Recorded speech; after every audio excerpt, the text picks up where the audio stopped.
Hi there, I'm Dr. Noel Nelson, and it's my pleasure to share a few thoughts with you today, some uplifting, inspiring, and practical tips to help you find greater happiness and success in your life. Today's topic: Stop! I'm decisioned out! Oh, you love your smartphone, your laptop, your car's navigational device, your programmable oven, TV, and all the rest of our modern-day devices. They make life so much easier in so many respects. You can communicate with anyone anytime, by phone, by text, by Zoom. You can Google all sorts of information instantly.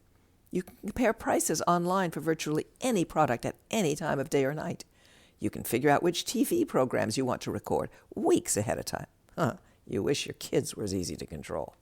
And yet, all that lovely convenience comes at a price. Researchers have discovered a phenomenon any dedicated shopper knew about ages ago: decision fatigue. It's that moment when you've been scouring the mall for a good price on jeans for the kids, checking mall prices against what you're finding online on your cell, and suddenly something inside you seems to collapse and you're in whatever you want mode. You've hit a mental and emotional wall. You can't think straight anymore. You'll do anything just to get some kind of relief. And you end up spending far more than you anticipated on spiffed up jeans you're not entirely sure the kids should be wearing. You've fallen prey to decision fatigue. You see, all day long, every day, we make decisions. Not necessarily big decisions, just an unending series of little decisions. Stop at the yellow light or go through. Pick the dry cleaning up now or let it go till tomorrow. Check out that article on Google or trust your memory. Yell at Junior to clean up their room or forgo the fight in the interest of a peaceful morning. Trust the climate control at work to function or take an extra sweater. Eat a yogurt for lunch to support your GI tract or eat a salad because it has fewer calories. Need I go on?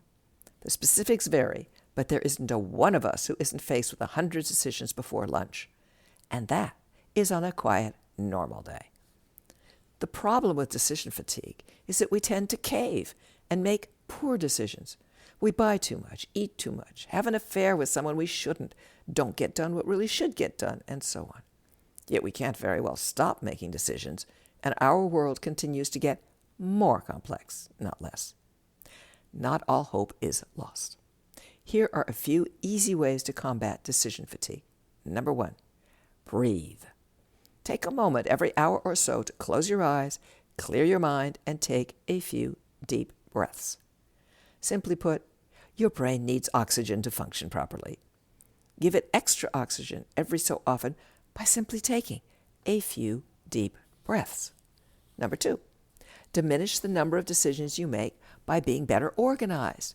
Make a reasonable to-do list the night before and stick to it.